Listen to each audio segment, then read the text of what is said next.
வணக்கம். I love you அம்மா, I love you அப்பா. I am sorry and I'm tired. தம்பிக்கு ஒரு சில வார்த்தைகளை கூறிவிட்டு இந்த உலகத்தை விட்டு கிளம்பிவிட்டாள் ஒரு மகள். இந்த பெண்ணுடைய தற்கொலைக்கு பின்னாடி உள்ள காரணம் என்ன? இந்த தற்கொலை சிந்தனை எப்படி வருகிறது? இதற்கு பின்னாடி உள்ள சொசைட்டி காரணமா, அந்த பெற்றோர்கள் காரணமா, இதே மாணவர்களுக்கு படிப்பு சொல்லி வரும் டீச்சர்கள் காரணமா? யார்தான் காரணம்? இந்த சிந்தனை எப்படி வருகிறது? இந்த அனைத்து கேள்விகளுக்குமே பதிலளிக்க நம்மளுடன் இணைந்திருக்கும் நபர் டாக்டர் அபிலாஷா, ஒரு மிக சிறந்த சைக்காலஜிஸ்ட். இந்த அனைத்து கேள்வியுமே அவரிடம் கேட்டு இந்த தற்கொலைக்கு பின்னாடி உள்ள அந்த சிந்தனையை அலசலாம். வாருங்கள். இந்த பெண்ணுடைய கனவு டாக்டர் ஆவது மட்டுமே. அப்பாவிடம் போய் எனக்கு பயமாக இருக்கிறது, நான் இந்த தேர்வில் வெற்றி பெறுவனோ இல்லையோ என்று எனக்கு தெரியவில்லை அப்பா. இந்த பெண்ணுடைய அப்பா தைரியத்தை கொடுத்திருக்கிறார். எதுவுமே நடக்காது, தைரியமாக இந்த பரீட்சையை எழுது, நீ டாக்டர் ஆனது உறுதி என்று கூறியிருக்கிறார். அந்த பெண்ணை தைரியமாக இருக்க சொல்லி உறங்கவும் போட்டிருக்கிறார். ஆனால் அந்த உறக்கம் இந்த பெண்ணுடைய கடைசி உறக்கமாக இருக்கும் என்று யாருக்குமே தெரியவில்லை. அப்பா, யாரையும் ப்ளேம் பண்ணாதீங்க, இது யாரோட தப்பும் இல்லை. நான் பயமா இருக்கு. நான் நல்லா தான் படித்தேன், ஆனால் பயமா இருக்கு. நான் ஒரு ஃபெயில் ஆகிட்டேன்னா ஃபெயில் ஆக மாட்டேன்னாலும் பயமா இருக்கு.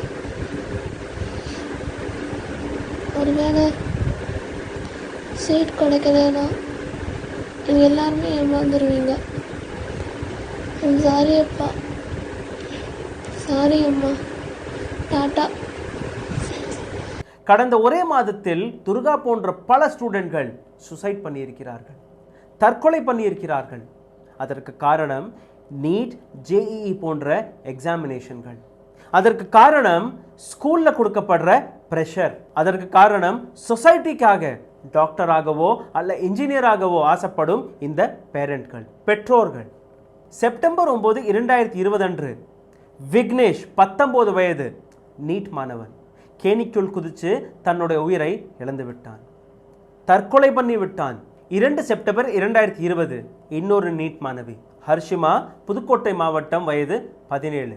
வெறும் ஹால் டிக்கெட் வந்து சேரவில்லை என்று, அந்த பெண்ணுக்கு ஹால் டிக்கெட் கிடைக்கவில்லை என்று தற்கொலை பண்ணிவிட்டார். ஞாயிற்றுக்கிழமை இந்த பெண் தன்னுடைய உயிரை மடித்து விடுகிறார். அடுத்த நாள் காலையில் இந்த பெண் எதிர்பார்த்து கொண்டிருந்த அந்த ஹால் டிக்கெட் வந்து விடுகிறது.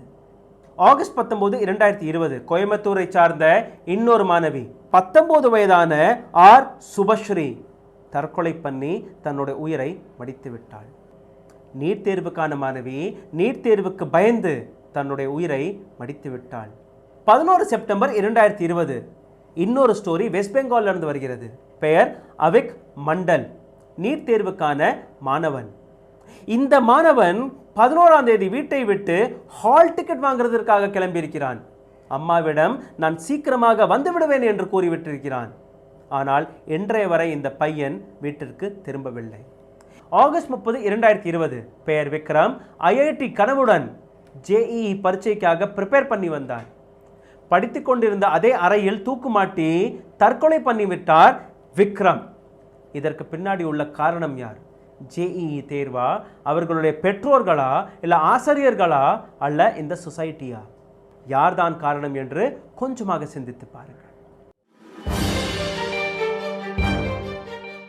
NCRB national crime record bureau ஒரு டேட்டாவை வெளியிட்டிருக்கிறார்கள். 10% அன்எம்ப்ளாய்டு, அதாவது வேலையில்லாத பட்டதாரிகள் தன்னுடைய உயிரை இழந்திருக்கிறார்கள், தற்கொலை பண்ணியிருக்கிறார்கள். மகாராஷ்டிரா இந்த பட்டியலில் 1ஆம் இடத்தை பிடித்திருக்கிறது. 2019 மொத்த சூசைட் கேசஸ்களுடைய எண்ணிக்கை 1,39,123. இதிலிருந்து 2851 நபர்கள், அதாவது 2% நபர்கள் வேலையில்லாத பட்டதாரிகள்.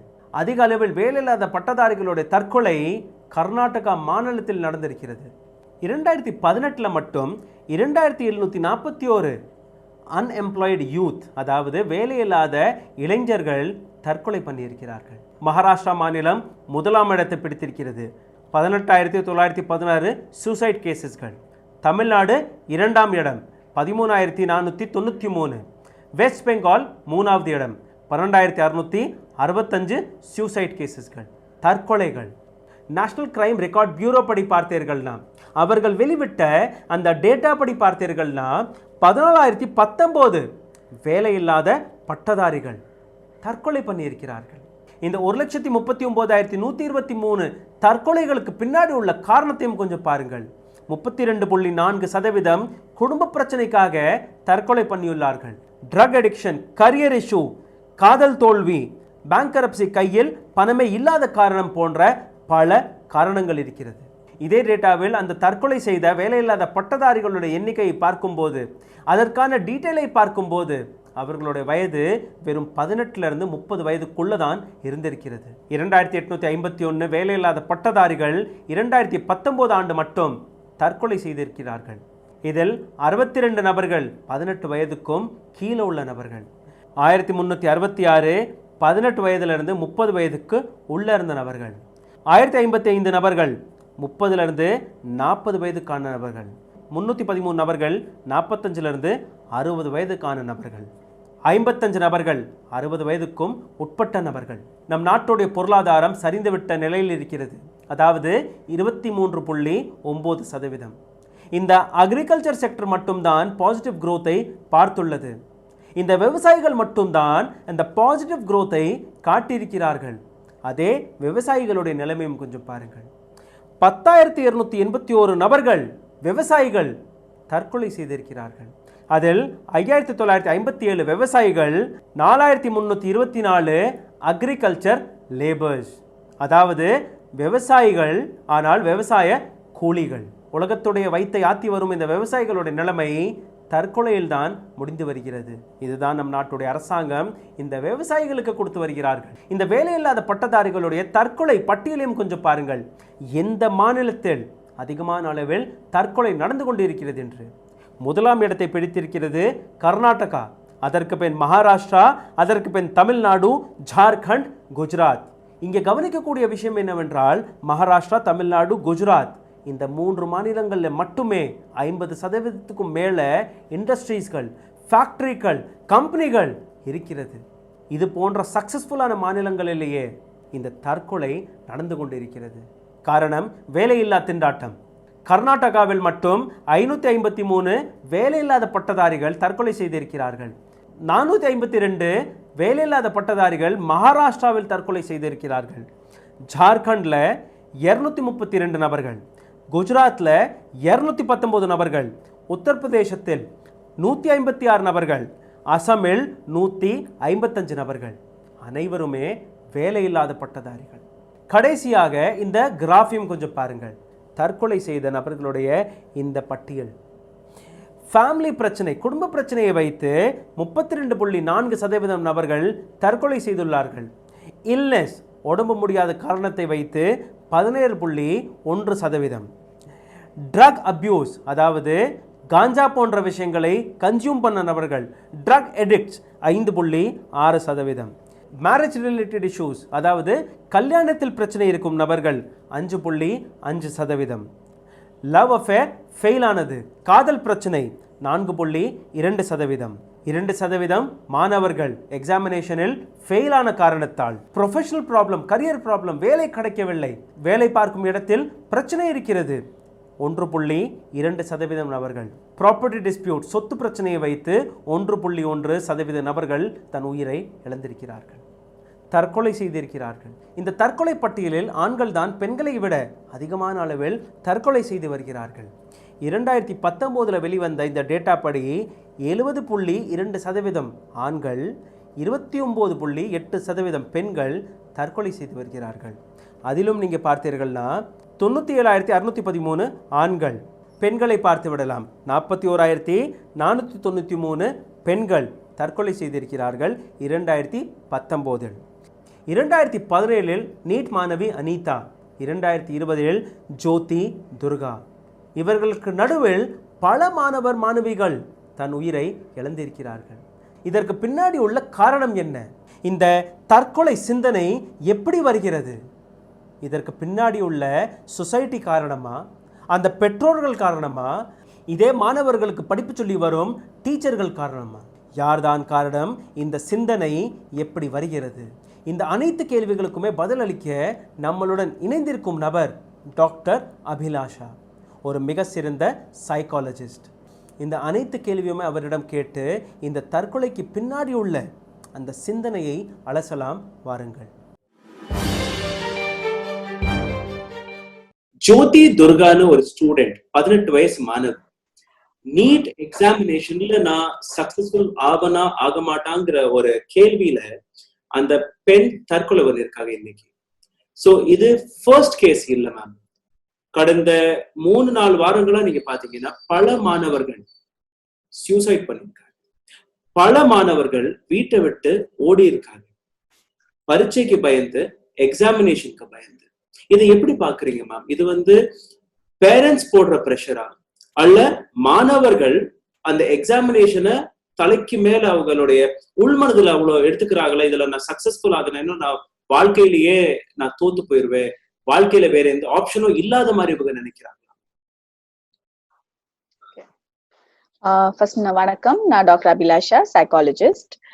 நீங்க சொன்ன மாதிரி சமீபத்துல நிறைய தற்கொலைகள் மாணவர்கள் மத்தியில நடக்குது. அதுக்கு முக்கிய காரணி எக்ஸாம் ப்ரெஷர், எக்ஸாம் ஆங்ஸைட்டின்னு சொல்லலாம். காரணம்னு பாத்தீங்கன்னா 3 காரணம் நான் சொல்லுவேன். ஒண்ணு ஸ்டூடெண்ட்ஸுக்கே இருக்கக்கூடிய அந்த பயம், அந்த பதட்டம். சோ என்ன ஆகும், எஸ்பெஷலி நம்ம ஸ்டேட் சிலபஸ் படிக்கிறோம். ஸோ சிபிஎஸ்இ படிக்கிறவங்களால தானே பாஸ் ஆக முடியும், நம்மளால பாஸ் ஆக முடியுமா, அண்ட் அங்க செக்கிங் எல்லாம் எப்படி இருக்க போகுது, மார்க்ஸ் எப்படி போட போறாங்க. ஸோ இந்த மாதிரி ஒரு ப்ரெஷர். அண்ட் பேரண்டல் சைட் பாத்தீங்கன்னா த ஃபினான்ஷியல் கமிட்மெண்ட்ஸ். ஸோ நம்ம இவ்வளவு காசு கட்டியிருக்கோம் கோச்சிங்க்கு, அண்ட் ஒருவேளை இப்போ சீட் கிடைக்கலன்னா நம்ம பேமெண்ட் சீட் வாங்கணும். இந்த மாதிரி பேரண்ட்ஸ் அவங்களுடைய அந்த ஃபினான்ஷியல் கமிட்மெண்ட்ஸை பசங்க முன்னாடி பேசும்போது இட் பிகம்ஸ் ஆடட் ஸ்ட்ரெஸ். 3வது இந்த சொசைட்டி நம்ம பிளேம் பண்ணி ஆகணும். எனக்கு தெரியல ஏன் எல்லாரும் மெடிக்கல் ஃபீல்டு ஒண்ணுதான் உலகத்துல இருக்குன்னு நினைக்கணும்னு எனக்கு புரியல. There are so many other fields. In fact எல்லா குழந்தைங்களுக்கும் மெடிக்கல் ஃபீல்ட்ல தான் நாட்டம் வரும் சொல்லவே முடியாது. அவங்களுக்கு சின்ன வயசுல இருந்தே திணிக்கப்படுற ஒரு விஷயம், நீ டாக்டர் ஆகணும் அப்படின்றனாலதான் they are even getting introduced to such a thing. இல்லாட்டி எவ்வளவோ ஃபீல்டு இருக்கு, எவ்வளவோ நம்ம முன்னுக்கு வரலாம், நாட்டை முன்னுக்கு கொண்டு வரலாம். அந்த பர்சனல் growth இருக்கிற ஃபீல்டு இருக்கு.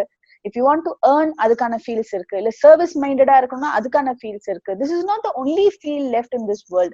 அது ஏன் குழந்தைங்களுக்கு போய் சேரலன்னா இந்த சொசைட்டி கொடுக்குற அந்த ஒரு ஸ்டிக்மா, அந்த ஒரு ப்ரெஷர் தான் நம்ம சொல்லணும். ஸோ 3 பேருமே இதுக்கு காரணம். இந்த மாதிரி தற்கொலைகளுக்கு போற அளவுக்கு மென்டல் agony and depression ஒரு ஸ்டூடெண்ட்டுக்கு இந்த வயசுல வருதுன்னா I think we have to blame all the 3. Ma'am, இங்க கேள்வி என்ன வருதுன்னா, ஒரு ஸ்டூடெண்ட் அந்த எக்ஸாமினேஷன் ப்ரிப்பேர் பண்ற போது, இல்ல அந்த எக்ஸாமினேஷனுக்கு வெளிவர்ற ரிசல்ட்டுக்கு அப்புறம் பேரண்ட்ஸ் அவங்களை ரொம்ப கண்டிக்கிறாங்களா, இல்ல ஸ்கூல்ல டீச்சர்ஸ்கள் போடுற ப்ரெஷர், நீங்க சயின்ஸ் ஸ்ட்ரீம் தான் எடுக்கணும், நீங்க காமர்ஸ் ஸ்ட்ரீம்ல எடுத்தா you are below average student, அதே நீங்க ஆர்ட்ஸ் ஸ்ட்ரீம் எடுத்தா நீங்க எதுக்குமே ஆகாத ஸ்டூடெண்ட்ஸ் மாதிரி அந்த ஸ்டிக்மா எதுக்கு பண்ணிருக்காங்க? ஏன் 3 சப்ஜெக்ட்களுமே இது எல்லாமே ஈக்குவலான சப்ஜெக்ட். நீங்க மேத்தமெட்டிக்ஸ் படிச்சாலும் யூஆர் அ ஸ்மார்ட் கிட், நீங்க ஹிஸ்டரி படிச்சாலும் யூஆர் அ ஸ்மார்ட் கிட், நீங்க சயின்ஸ் படிச்சா மட்டும்தான் நீங்க ஸ்மார்ட் கிட்னு அர்த்தம் இல்லைங்கிற அந்த புரிதலை இருக்கு ஸ்கூல் புரிய வைக்க மாட்டேங்கிறாங்க மாணவர்கள் மனிதன். இதுக்கு மெயின் ரீசன் பாத்தீங்கன்னா அகைன் ஏன் நான் சொசைட்டி திருப்பி சொல்றேன்னா, ஒரு காலகட்டத்துல we are conditioned that இந்த ப்ரொஃபஷனல் கோர்சஸ் எடுத்தாதான் they are successful அப்படின்ற மாதிரி we have conditioned the society. ஒண்ணு. 2வது நிறைய ஸ்டூடெண்ட்ஸ நம்ம மிரட்டி கூட பண்ணணும்னு அவசியம் இல்லை, ஸ்கூலோ இல்ல பேரண்ட்ஸோ. அந்த ஓவர் எக்ஸ்பெக்டேஷன் சொல்லி ஒரு ப்ரெஷர் வைக்கிறோம்ல, உன்னால மட்டும்தான் முடியும், ஸ்கூல் பேரை நீ தான் காப்பாத்தணும், குடும்பத்து பேரை நீ தான் காப்பாத்தணும், நாங்க எல்லாரும் உன்கிட்ட எதிர்பார்க்கிறோம், உன் அண்ணன் பாரு எப்படியோ மெடிக்கல் காலேஜ் போயிட்டான், உன் கசின் பாரு வாங்கிட்டான். இந்த மாதிரி அந்த ஒரு இக்கட்டு, அந்த கார்னரிங் தி சைல்டு இருக்கு இல்லையா, அதுதான் மெயின் ப்ராப்ளம். சோ அது ஏன் வந்துச்சுன்னு கேட்டீங்கன்னா காலங்காலமா வர ஒரு விஷயம் தான். It didn't happen overnight. இது ரொம்ப காலமா நடக்குது. இப்ப இருக்கிற ஜெனரேஷனை ஏன் இது நேரா இது ஹர்ட் பண்ணுது அப்படின்னா, இன்னைக்கு இருக்க குழந்தைகளுக்கு பை நேச்சர் அந்த ஃபைட்டிங் ஸ்பிரிட் இல்ல. அவங்களுக்கு they are easily frustrated, they succumb to the situation. So அவங்களுக்கு என்னன்னா, ஐயோ நான் தோத்துருவேனோ, அப்ப எங்க அப்பா அம்மாவுக்கு நான் பாரம் ஆயிடுவேனோ, எல்லாரும் என்ன பார்த்து சிரிப்பாங்களோ, அவ்வளவுதான் முடிஞ்சு. So I shouldn't live. அப்படின்னு ஈஸியா கன்க்ளூட் பண்ணிக்கிறாங்க. அப்படி கிடையாது. சி ஐ திங்க் ஒரு 2 decades முன்னாடி இருக்கிற ஸ்டூடெண்ட்ஸ் எல்லாம் failure was a part of life and they will again fight back and they will win over and திடீர்னு பார்த்தா ஒரு பெரிய சிஇஓவா இருப்பாங்க, ஒரு தொழிலதிபரா இருப்பாங்க. That's how it was. But இன்னைக்கு இருக்க ஸ்டூடெண்ட்ஸுக்கு இந்த competition is being over shown to them that எனக்கு வந்து ஒரு சின்ன விஷயம் நான் தடுக்கி விழுந்துட்டா கூட எல்லாரும் என்னை பார்த்து சிரிப்பாங்களே, அசிங்கம் ஆயிடுமே, அவமானம் ஆயிடுமே, அந்த too sensitive to the situation இருக்கிறனால அவங்களால வந்து அந்த ஃபைட்டிங் பேக்ன்றதே இல்ல, அந்த அந்த டாலரன்ஸ் இல்ல.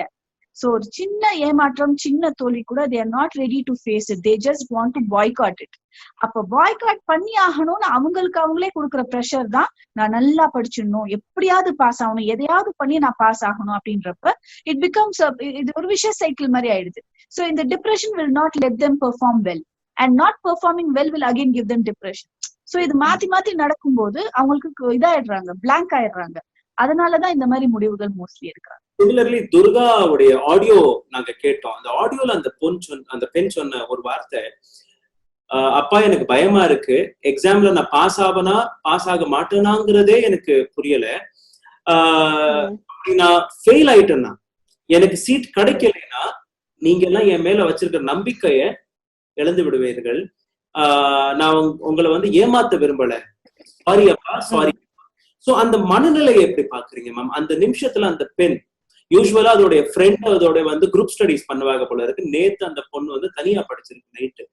சோ அந்த இன்னொரு பொண்ணு வந்து படிக்கிற போது இருக்கிற சப்போர்ட், திடீர்னு அந்த பொண்ணு தனியா உட்கார்ந்து படிக்கிற போது எப்படி மாறிடுச்சு, எப்படி அந்த பொண்ணு வந்து கன்க்ளூஷனுக்கு போகுது, நான் ஃபெயில் ஆயிட்டேன்னா எதுவுமே நடக்காது. சோ அந்த ஃபேமிலி அவ்வளவு ப்ரெஷர் போடுறாங்களா, இல்ல அந்த பொண்ணே அதை வந்து ஒரு சின்ன திட்டுறதை கூட அது வந்து தாங்கிக்க முடியல.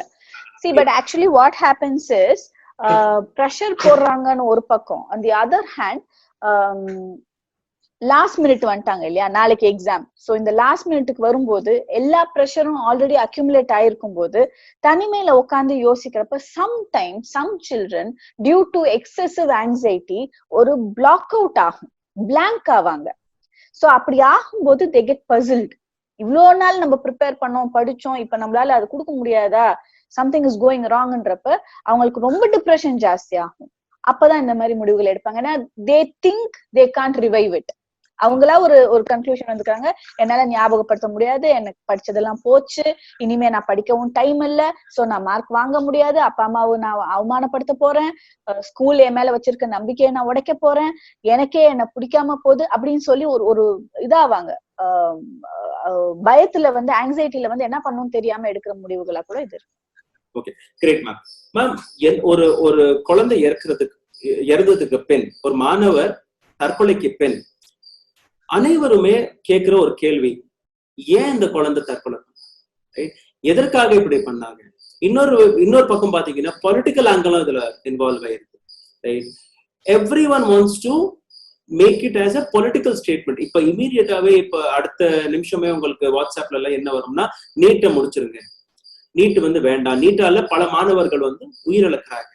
சோ இந்த சிச்சுவேஷன்ல ஒரு மாணவர் அவர் மனத்துல இந்த மாதிரி ஒரு சிந்தனை வந்துச்சுன்னா, தற்கொலை சிந்தனை இந்த மாதிரி வந்துச்சுன்னா, அல்ல பேரண்ட்ஸ்க்கு அந்த குழந்தையோட பிஹேவியர்ல ஏதாச்சும் சேஞ்சஸ் தெரிஞ்சிச்சுன்னா, அல்ல அந்த ஸ்கூல்ல இருக்கிற டீச்சருக்கு அந்த குழந்தையோட பிஹேவியர்ல ஏதாச்சும் சேஞ்சஸ் தெரிஞ்சுன்னா, ஒரு பேரண்டா, ஒரு டீச்சரா, அல்ல அந்த மாணவரே என்ன செய்ய வேண்டும்? மாணவர் மனதுல இந்த மாதிரி சிந்தனை வந்த உடனே அவங்க என்ன பண்ணா அதுல இருந்து வெளியில வந்துடலாம்? பேரண்ட்ஸ்க்கு வந்து நம்ம முக்கியமா இப்ப அவேர்னஸ் ஸ்ப்ரெட் பண்ணோம்னா, இது மாத்திரம் இல்ல, நீட்காக மாத்திரம் இல்ல, இன் ஜெனரல் கூட ஒரு குழந்தை வந்து சூசைடல் டெண்டன்சிஸ் எக்ஸிபிட் பண்றாங்கன்னா அதுக்கு முன்னாடியே வந்து அந்த கிரைங் ஃபார் ஹெல்ப் இருக்கும். அவங்க சிம்டம்ஸ் நிறைய காட்டுவாங்க. எப்படின்னா சரியா சாப்பிட மாட்டாங்க, சரியா தூங்க மாட்டாங்க, அவங்களுடைய பிஹேவியர்ல சேஞ்ச் இருக்கும், யாரு கூடயும் மிங்கிள் ஆக மாட்டாங்க, ஐசோலேட்டடா இருப்பாங்க, ஒரு இரிட்டேஷன் இருக்கும், ரொம்ப முக்கியமா கில்ட் இருக்கும். சோ என்னால தானே உங்களுக்கு இவ்வளவு செலவாயிடுச்சு, என் மேல நீங்க இவ்வளவு நம்பிக்கை வச்சுங்க, but I didn't live for it, அந்த மாதிரிலாம் வந்து நிறைய அவங்களே வந்து அவங்க காயப்படுத்திக்குவாங்க. சோ இதெல்லாம் பார்த்தா உடனே அந்த பெற்றோர் வந்து கொஞ்சம் அலர்ட் ஆயிக்கணும், அவங்கள தனியா விடக்கூடாது, அவங்க பக்கத்துல உட்காந்து ஆறுதலா 4 வார்த்தை பேசலாம். And if they still find அவங்களுக்கு ஏதோ சிவியர் டிப்ரெஷன் இருக்கிற மாதிரி தெரிஞ்சது, ஒரு மாற்றமும் இல்லைன்னு நான் எவ்வளவு பேசி பார்த்தாலும் ஓபன் பண்ண மாட்டேங்கிறாங்க அப்படின்னு தெரிஞ்சுச்சுன்னா இம்மிடியட்டா வந்து ப்ரொஃபஷனல் கவுன்சிலிங் கொடுக்கறது ரொம்ப நல்லது.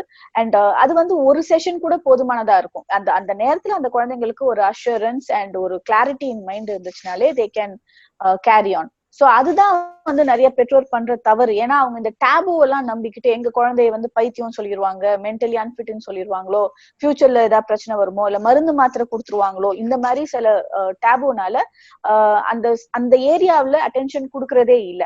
சோ அதுதான் பேரண்ட் சைட் பண்ற ஒரு மிகப்பெரிய தவறு. மேம், ஸ்டூடெண்ட் மனதுல இந்த மாதிரி வந்துச்சுன்னா, சூசைடல் டெண்டன்சி ஒரு ஸ்டூடெண்ட் மனதுல வந்துச்சுன்னா இமீடியட்டா ஒரு அம்மா கிட்டயோ அப்பா கிட்டயோ இல்ல ஃப்ரெண்டு கிட்டயோ அந்த ஃபீலிங்கை எப்படி எக்ஸ்பிரஸ் பண்றது? பிகாஸ் குழந்தை வந்து அந்த எக்ஸ்பிரஸ் பண்ண முடியாம தான் சூசைடல் அட்டெம்ப்டே பண்றாங்க. Correct. So how come out of that depression? Fine.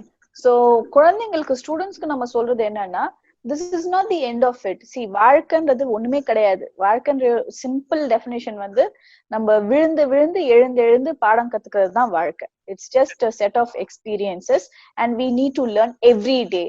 And அந்த லேர்னிங் ப்ராசஸ்ல நம்ம ஃபெயிலியரும் இருக்கும், சக்சஸும் இருக்கும். இதுதான் இட்ஸ் a mixture. இதுதான் லைஃப். சோ எனக்கு சக்சஸ் மட்டும் தான் வரணும்னு எதிர்பார்க்கறதே ஒரு மிகப்பெரிய ஃபெயிலியர் தான். சோ அத முதல்ல புரிஞ்சுக்கணும். அண்ட் எவ்வளவு பெரிய கஷ்டமா இருந்தாலும் சரி, அட் டைம்ஸ் வந்து நிறைய கஷ்டம் ஒன்னா சேர்ந்து கூட வரும்.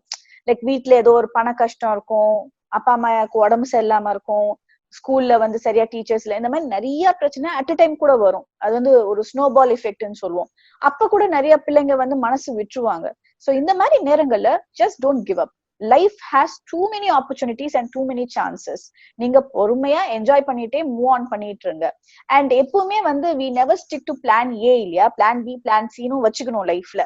சோ எனக்கு இதுதான் வேணும், இது வரலன்னா நான் வந்து லிவ் பண்ணவே மாட்டேன் அப்படின்னு சொல்றது வந்து இட்ஸ் நாட் வைஸ்.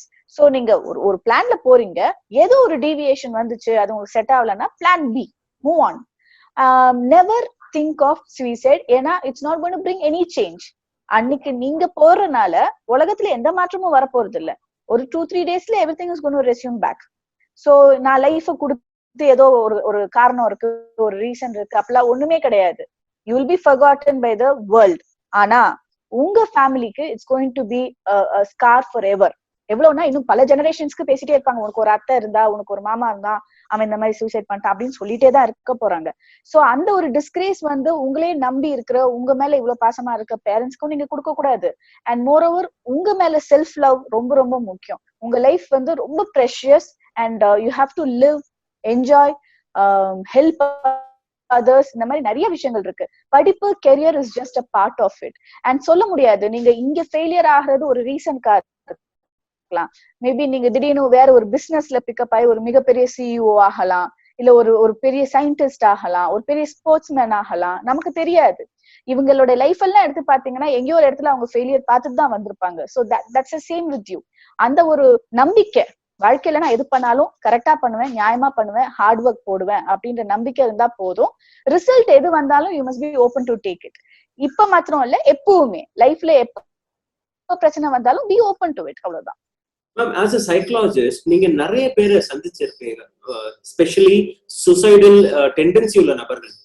பிசினஸ்ல ஃபேமிலி பிரச்சனைகள் இருந்திருக்கலாம், ஹஸ்பண்ட் ஒய்ஃப்குள்ள அந்த சந்தேகம் இருக்கும், ஸ்டூடெண்ட்ஸ்களுக்கு இந்த எக்ஸாமினேஷன் பிரச்சனை, கரியர் பிரச்சனை, ரைட், வேலை வாய்ப்பு போன நபர்கள், வேலையே கிடைக்காத நபர்கள். சோ இந்த மாதிரி பல நபர்கள் இருக்கிறார்கள்.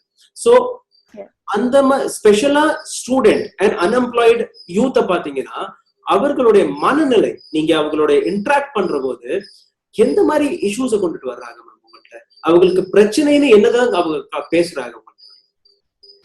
இல்ல அவங்க என்ன நினைக்கிறாங்க, தட்ஸ் தி எண்ட் ஆஃப் இட்னு நினைக்கிறாங்க. அதுதான் ஃபர்ஸ்ட் ப்ராப்ளம். முடிஞ்சிருச்சு, இனிமே என்னால வரவே முடியாது அப்படின்னு நினைக்கிறாங்க. ரெண்டாவது, நம்மள சுத்தி இருக்கவங்களுக்கு அவங்க ஏதோ தப்பு பண்ணிட்ட மாதிரி ஃபீல் பண்ணாங்க. அது சொசைட்டிக்கோ இல்ல பேரண்ட்ஸுக்கோ டீச்சர்ஸ்க்கோ நான் தெரிஞ்சே ஏதோ தப்பு பண்ணிட்டேன்ற மாதிரி இவங்க ஃபீல் பண்ணி கில்ட்டி ஆகுறாங்க. மூணாவது, திருப்பி நான் ஏன் ஃபைட் பண்ணும், நான் இதோட முடிச்சுக்கிறேனே அப்படின்ற ஒரு முடிவு எடுத்து கன்க்ளூட் பண்ணிக்கிறாங்க. why should I fight back, for whom should I fight back? அது வந்து it could be a sign of saturation. ரொம்ப நாளா பிரச்சனையை உள்ளுக்குள்ளேயே வச்சு இப்போ முன்னாடி எல்லாம் ஷேரிங் நிறைய இருந்துச்சுங்க. இப்ப வந்து ஃப்ரெண்ட்ஸ் நிறைய இருக்காங்க, 600-700 பேர் Facebookல எல்லாம் ஃப்ரெண்ட்ஸ் இருக்காங்க. பட் தென் அந்த ஒரு intimate friend to whom you can share everything and get some advice வந்து சுத்தமா இல்ல. ஏன்னா everyone are occupied with their own problems. அதனால அந்த ஷேரிங் பார்ட் ரொம்ப கம்மியா இருக்கு. அண்ட் பை நேச்சர் கொஞ்சம் ஈகோ ஜாஸ்தி இருக்கு இப்ப இருக்க ஜெனரேஷனுக்கு. சோ எனக்கு I no more than every ஒன்ன்ற ஒரு ஆட்டிடியூட் இருக்கு. அப்பா அம்மாவே சொன்னா கூட உங்களுக்கு என்ன தெரியும் லைஃப பத்தின்ற ஒரு ஆட்டிடியூட் இருக்கு. சோ அதனால அவங்க என்ன நினைக்கிறாங்க, I know the best and I know it's not going to work அப்படின்னு அவங்களா முடிச்சுக்கிறாங்க. அவங்க இன்னொருத்தவங்க கிட்ட கேட்கவே மாட்டேங்கிறாங்க, கேட்டாதானே ஒரு சொல்யூஷன் கிடைக்கும். சோ அது ஒரு மேஜர் ப்ராப்ளம் நான் நினைக்கிறேன். ஏன்னா அப்படிதான் நான் பாக்குறேன். இன்னொன்னு அந்த கிரைங் ஃபார் ஹெல்ப் சொன்னேன் இல்லையா, அது சம்டைம்ஸ் ஃபார் மந்த்ஸ் கூட இருக்கும். லைக் கைய வெட்டிக்கிறது, இல்லாட்டி எதுலயும் இன்ட்ரெஸ்ட் இல்லாம தனியா போய் உட்காந்துட்டு ஓவர் ஈட்டிங், டிவி பார்த்துட்டு சாப்பிட்டுட்டே இருப்பாங்க. That's also form of depression தான். சோ இதெல்லாம் பண்ணும்போது யாருமே கவனிக்கல, I'm not being looked at அப்படின்றது வந்து ஒரு அட்டென்ஷன் சீக்கிங் பிஹேவியருக்காக கூட சூசைட் பண்ணுவாங்க, டு பிளேம் சம்வன். பாருங்க என்ன யாரும் கவனிக்காம விட்டுட்டீங்க பாருங்க அப்படின்னு. So there are so many reasons. But எனக்கு தெரிஞ்சு அந்த டேக் இட் ஈஸின்றது இல்ல இன்னைக்கு இருக்கிற யங்ஸ்டர்ஸ்க்கு. they're very serious on certain things. எங்க சீரியஸா இருக்குமோ அங்க இருக்க மாட்டேங்கிறாங்க. லைக் ரிலேஷன்ஷிப்போ, சேவிங்ஸோ, இல்ல ஒரு நல்ல ஃப்ரெண்ட்ஷிப்போ, இதுல எல்லாம் சீரியஸா இருக்க மாட்டேங்கிறாங்க. எதுல சீரியஸா இருக்க கூடாதோ, like for example addiction or அடிக்ஷன்லாம் ஒரு 2 தடவை பண்ணீங்கன்னா வெளியே வந்துருங்க. சீரியஸா நான் அடிக்ட் ஆயிட்டேன், நான் குடிச்சே தீரணும், ஸ்மோக் பண்ணிட்டேன், அப்படி கிடையாது. அதே மாதிரி இந்த மாதிரி சின்ன சின்ன ஃபெயிலியர்ஸ், பிசினஸ் ஃபெயிலியர்ஸோ, இல்ல அன்எம்ப்ளாய்மெண்டோ, இல்ல படிப்போ, இல்ல லவ் ஃபெயிலியரோ, இதெல்லாம் கேஷுவலா எடுத்துட்டு வெளியே வந்துருங்க. Don't get stuck to it. ஐயோ முடிஞ்சு போச்சு என் லைஃப்னு. அப்புறம் அவமானம் ரொம்ப பாக்காதீங்க. எல்லாரும் என்ன பாக்குறாங்க, எனக்கு அசிங்கமா இருக்கு, how will I face the world ன்னு நினைக்காதீங்க. ஏன்னா world is not just the 4 people around you. world is too big. ஆனா நீங்க நிறைய பேருக்கு உங்களை ப்ரூவ் பண்ண நினைச்சீங்கனாலே போதும். அந்த self motivation is very very important.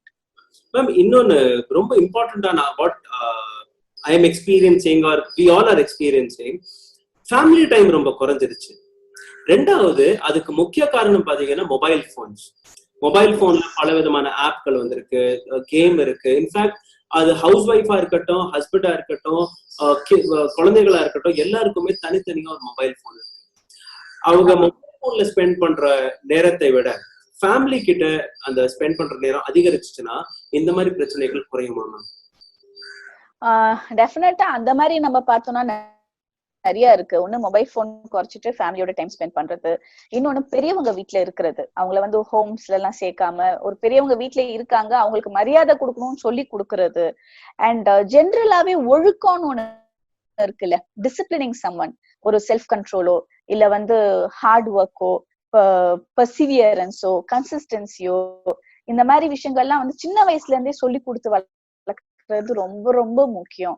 Like ரொம்ப ஸ்பென்த்ரிஃப்டா இல்லாம at the same time you should know what to spend, what not to ஸ்பெண்ட்ன்றது, ஃப்ரெண்ட்ஸ் கிட்ட ஏமாறாம இருக்கிறது, இந்த மாதிரி விஷயங்கள் எல்லாம். Then don't get too much carried away with மூவிஸோ, அந்த பிலிம் இன்ஃபுளுன்ஸும் இருக்கு.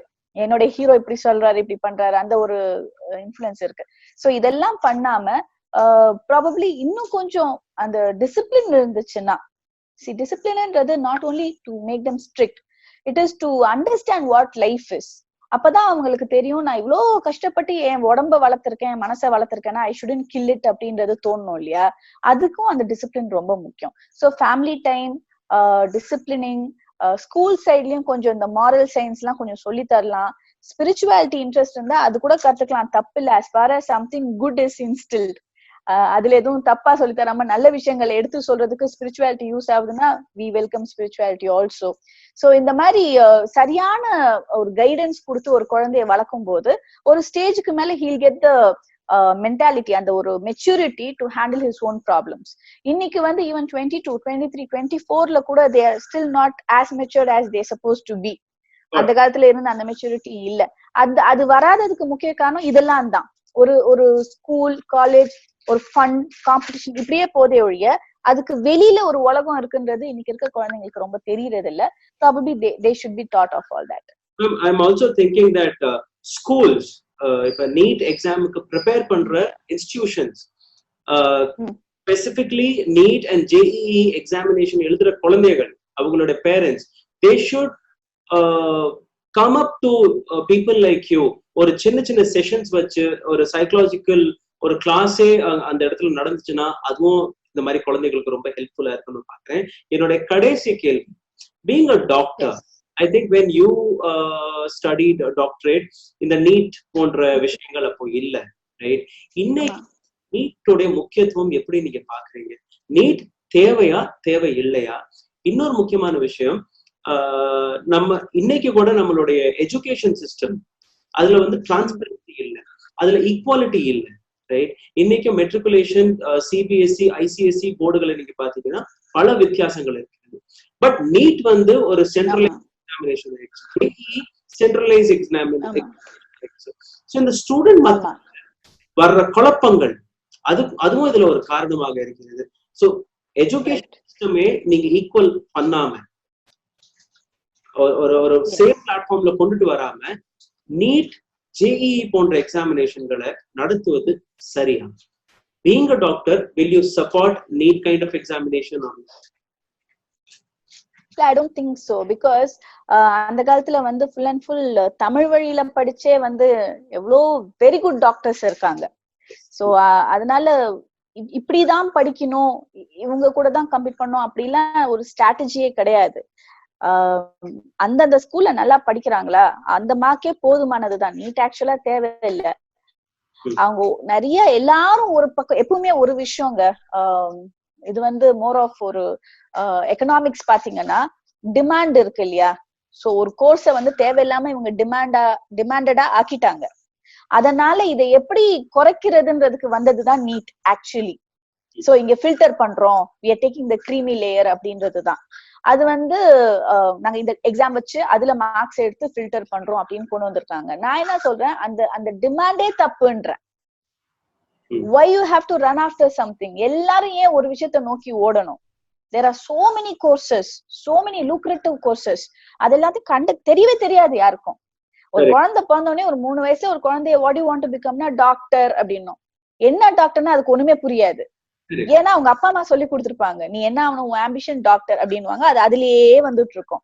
rather you allow him or her to explore. உலகத்துல எவ்வளவு நல்ல விஷயம் இருக்கு, அது எல்லாத்தையும் அவங்க தெரிஞ்சு அவங்களோட இன்ட்ரெஸ்டோட வெளியே வந்தா ப்ராப்ளம் இந்த நீட் எல்லாம் அபாலிஷ் ஆயிடும். ஏன்னா அப்ப காம்படிஷன் இருக்காது.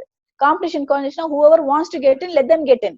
unnecessary competition நம்மளே வளர்த்து விட்டுட்டு அதுக்காக ஒரு ரெஸ்ட்ரிக்ஷன், ஒரு எக்ஸாமினேஷன் வச்சு அதுல நம்ம ஆள் குறைச்சு இதெல்லாம் வந்து it doesn't look good இல்ல? நீங்க சொன்ன மாதிரி இட்ஸ் பார்ஷியல்ன்ற மாதிரி தானே தோணுது, ஒரு பயஸ்டு சிஸ்டமா தெரியுது இல்ல? அதனால இது வந்து சொசைட்டியோடைய கையிலயும் தான் இருக்கு. நல்லா யோசிச்சு பாத்தீங்கன்னா நீங்க சொன்ன மாதிரி ஒரு 1 decade ஒரு லாஸ்ட் டிகேட்லாம் இது கிடையாது, இப்பதானே வந்திருக்கு.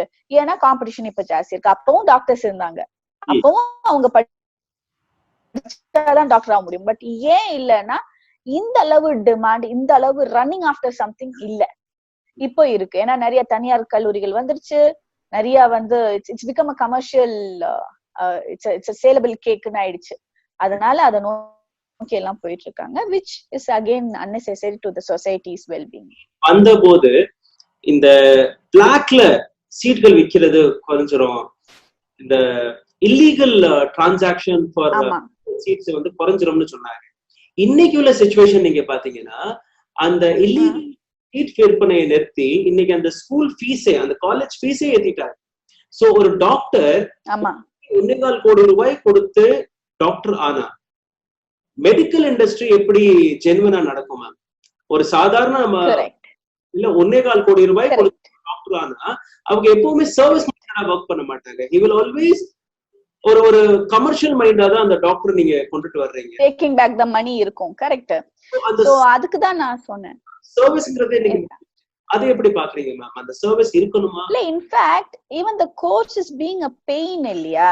ஆசையா படிக்க வேண்டிய ஒரு விஷயத்த கோச்சிங் கொடுத்து அங்க ஒரு காம்படிஷன் வச்சு அதுக்கப்புறம் காலேஜ்ல போய் காசு கட்டி அங்க ஒரு காம்படிஷன் வச்சு, சோ எல்லா இடத்துலயும் you compete as well as you pay a lotன்றப்ப அவங்க வேலைக்குன்னு போறப்ப I have to take back what I have இன்வெஸ்டட்ன்றதான் ஃபர்ஸ்ட் ஒரு பிசினஸ் மாதிரி தான் உங்களுக்கு தோணும்.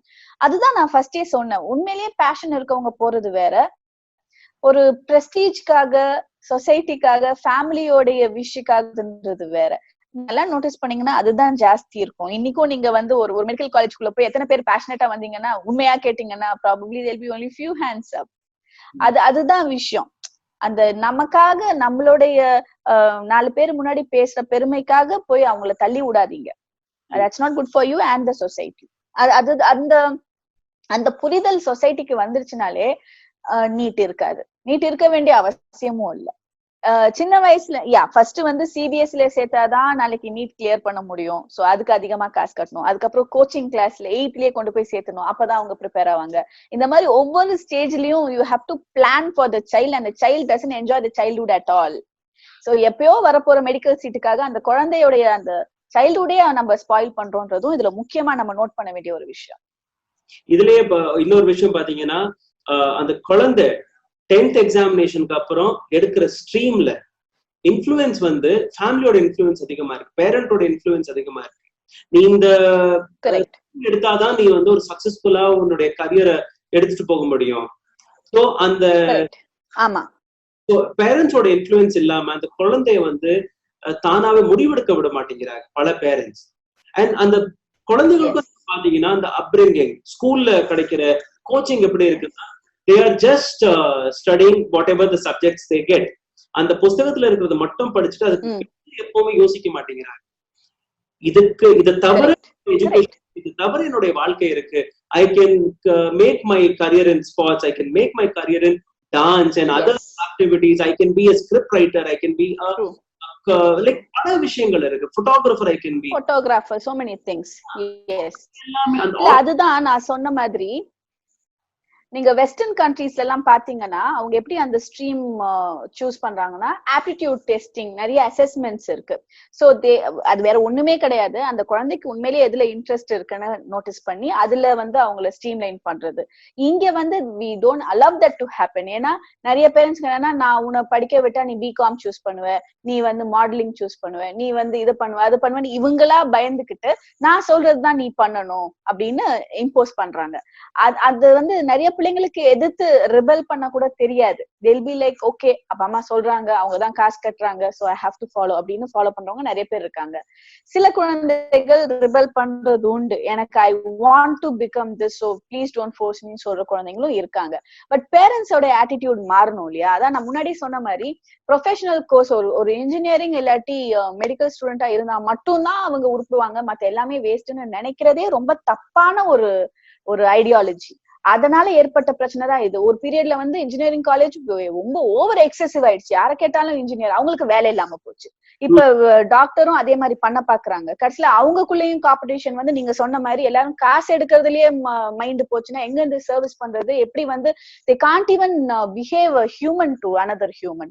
So இதெல்லாம் பண்ணாம இருக்கணும்னா the society has to change and parents should know to give the freedom and அந்த குழந்தைக்கு இருக்கிற ஆப்டிடியூடுக்கு ஏத்த மாதிரி ஒரு கோர்ஸ் எடுத்துக்கிற உரிமையை அந்த குழந்தைக்கு அவங்க கொடுக்கணும்.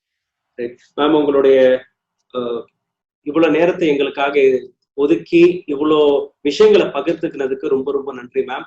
இது வந்து பல நபர்களுக்கு யூஸ்ஃபுல்லா இருக்கும்னு நாங்க நம்புறோம். அதே போல நாங்க லைக் உங்க மாதிரி சைக்காலஜிஸ்ட் கிட்ட வர்றத ஒரு டேபுவா பார்க்காம, ஒரு நீங்க சொன்ன மாதிரி ஒரு ஜுரம் அடிக்கிற போது, ஒரு தலைவலிக்கிற போது, வயிறு வலிக்கிற போது எப்படி நீங்க ஒரு டாக்டர் போய் பாக்குறீங்களோ அதே மாதிரி உங்க குழந்தைக்கு இந்த மாதிரி சிம்டம்ஸ்கள் தெரிஞ்சிச்சுன்னா சைக்காலஜிஸ்ட் கிட்ட போறது எந்த விதத்துலயுமே தப்பு இல்லை. அத டேபுல இருந்து வெளியில வரணும்னு நான் எல்லாருமே கேட்டுக்கிறேன். Ma'am, once again thank you so much for your wonderful interview and time. Thank you so much. Thank you so much. Hope this awareness reaches a lot of people and all the best to all the students who are going to appear for tomorrow's NEET exam. Thank you so much. Thank you so much. Thank you.